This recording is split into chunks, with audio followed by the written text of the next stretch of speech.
मैं रेमा श्रीवास्तव और क्लास 4 आज आप लोग रीड करेंगे चैप्टर 4 जिसका नाम है संज्ञा। तो संज्ञा किसे कहते हैं? संज्ञा किसे कहते हैं? किसी व्यक्ति, वस्तु, स्थान, अवस्था या भाव के नाम को ही हम क्या कहते हैं? संज्ञा कहते हैं। ध्यान रखना है कि किसी व्यक्ति, वस्तु, स्थान, अवस्था या भाव के नाम को ही हम क्या कहते हैं? संज्ञा कहते हैं। एक लाइन में आप ये समझ सकते हैं कि सभी चीजों के नामों को हर प्रकार, सजीव या निर्जीव, कोई भी वस्तु हो या प्राणी हो, किसी भी प्रकार की वस्तुओं या प्राणियों के नाम को ही हम क्या कहते हैं? संज्ञा कहते हैं। किसी व्यक्ति, वस्तु, स्थान, प्राणी, अवस्था या भाव के नाम को ही हम क्या कहते हैं? संज्ञा कहते हैं। व्यक्ति का नाम, जैसे कि सरदार वल्लभ भाई पटेल, जैसे कि सुभाष चंद्र बोस, महात्मा गांधी, कोई भी हो सकता है, किसी भी व्यक्ति का नाम। तो किसी व्यक्ति, वस्तु, कोई भी वस्तु हो, साइकिल हो या फिर आपका पेंसिल हो, पेन हो, बैग हो, कोई भी वस्तु हो, लंच बॉक्स हो, टेबल हो, कुर्सी हो, तो किसी व्यक्ति, वस्तु, स्थान कुछ भी हो सकता है, चाहे वो स्कूल हो, चाहे पार्क हो, चाहे कोई मंदिर हो, कुछ भी हो सकता है। स्थान भी गोरखपुर, मुंबई, दिल्ली, कोई भी स्थान हो सकता है। तो किसी व्यक्ति, वस्तु, स्थान। अब देखेंगे अवस्था जैसे कि वृद्धावस्था, बचपन, जवानी, बाल्यापन, तो ये सब अवस्थाएं होती हैं, तो इनका भी नाम क्या है? संज्ञा है। किसी व्यक्ति, वस्तु, स्थान, अवस्था। अब हम जानेंगे भावों के नाम को भी हम क्या कहते हैं? संज्ञा कहते हैं। भाव जैसे कि सुख, खुशी, प्रसन्नता, उत्साह, जोश, दुखी, उदासी, कष्ट, ये सब क्या है? भाव के नाम है। तो इन्हें भी हम क्या कहते हैं? संज्ञा कहते हैं। इस प्रकार हमने समझा कि किसी व्यक्ति, वस्तु, स्थान, अवस्था या भाव के नाम को हम क्या कहते हैं? संज्ञा कहते हैं। संज्ञा के कितने भेद होते हैं?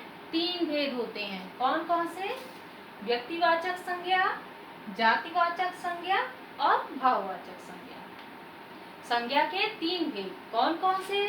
पहला व्यक्तिवाचक, दूसरा जातिवाचक, तीसरा भाववाचक। व्यक्तिवाचक संज्ञा किसे कहते हैं? जिन शब्दों से किसी विशेष व्यक्ति, वस्तु, स्थान का बोध होता है उसे ही हम क्या कहते हैं? व्यक्तिवाचक संज्ञा कहते हैं। जिन शब्दों से किसी विशेष व्यक्ति, वस्तु और स्थान का बोध होता है उसे ही हम क्या कहते हैं? व्यक्तिवाचक संज्ञा कहते हैं। जैसे कि सुभाष चंद्र बोस क्या है? विशेष व्यक्ति हैं। विशेष स्थान ताजमहल। तो विशेष व्यक्ति हो गए, विशेष व्यक्ति, वस्तु और स्थान। वस्तु आपका विशेष वस्तु होगा जिसका नाम होगा, जैसे कि अगर पुस्तक है तो उसमें पुस्तक का नाम होगा रामायण, महाभारत, तो व्यक्तिवाचक संज्ञा हो जाएगा। तो किसी विशेष व्यक्ति, वस्तु, स्थान के नाम को हम क्या कहते हैं? व्यक्तिवाचक संज्ञा कहते हैं। विशेष इसलिए है क्योंकि इसमें नाम होता है, विशेष का नाम होता है।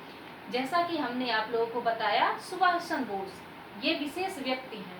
अगर केवल व्यक्ति का नाम होता, केवल प्राणी का नाम होता तो वो क्या होता? जातिवाचक संज्ञा। लेकिन यहाँ उस विशेष व्यक्ति का नाम है इसलिए क्या है? व्यक्तिवाचक है।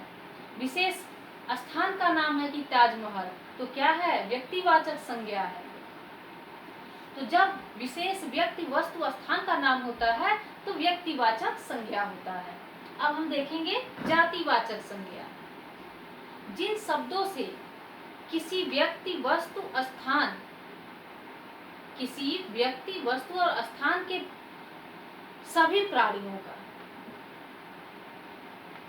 जिन शब्दों से किसी व्यक्ति, वस्तु और स्थान के सभी प्राणियों या सभी वस्तुओं या फिर सभी स्थानों का बोध होता है तो उसे हम क्या कहते हैं?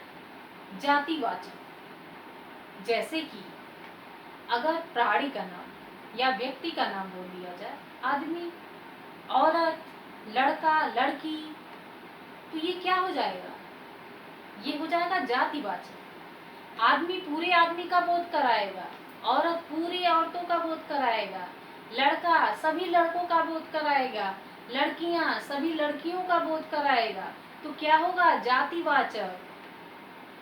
वस्तु जैसे कि पुस्तक, पुस्तक क्या है जातिवाचक है। हमने बताया व्यक्तिवाचक में रामायण पुस्तक या फिर गीता पुस्तक, तो उसमें नाम है उस पुस्तक का कि ये किस चीज का पुस्तक है, तो व्यक्तिवाचक।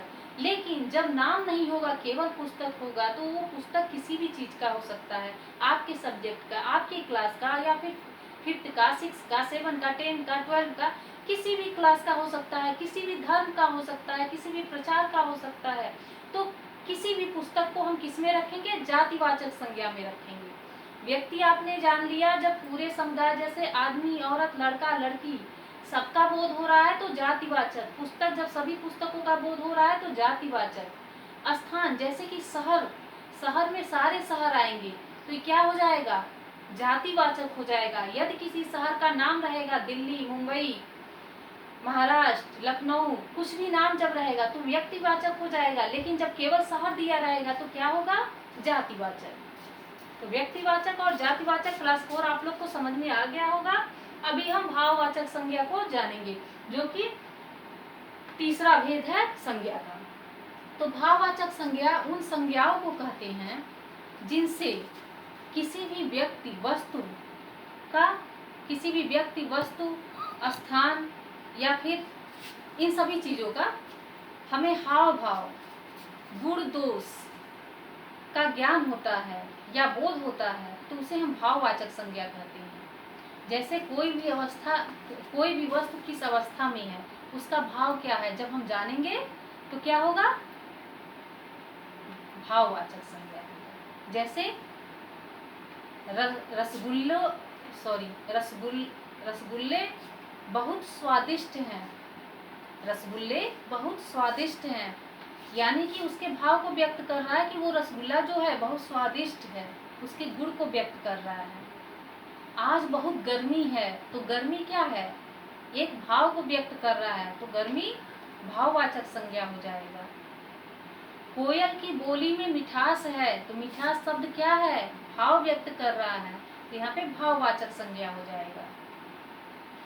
तो आप लोगों ने इस चैप्टर में पढ़ा कि संज्ञा किसे कहते हैं, किसी व्यक्ति, वस्तु, स्थान, अवस्था या भाव को हम संज्ञा कहते हैं। संज्ञा के 3 भेद होते हैं, कौन कौन से, व्यक्तिवाचक, जातिवाचक और भाववाचक। व्यक्तिवाचक संज्ञा में विशेष व्यक्ति, वस्तु, स्थान का नाम होता है। जातिवाचक में किसी प्राणी, व्यक्ति या वस्तु के पूरे या फिर सभी प्राणियों का बोध कराता है, सभी वस्तुओं का बोध कराता है तो जातिवाचक संज्ञा।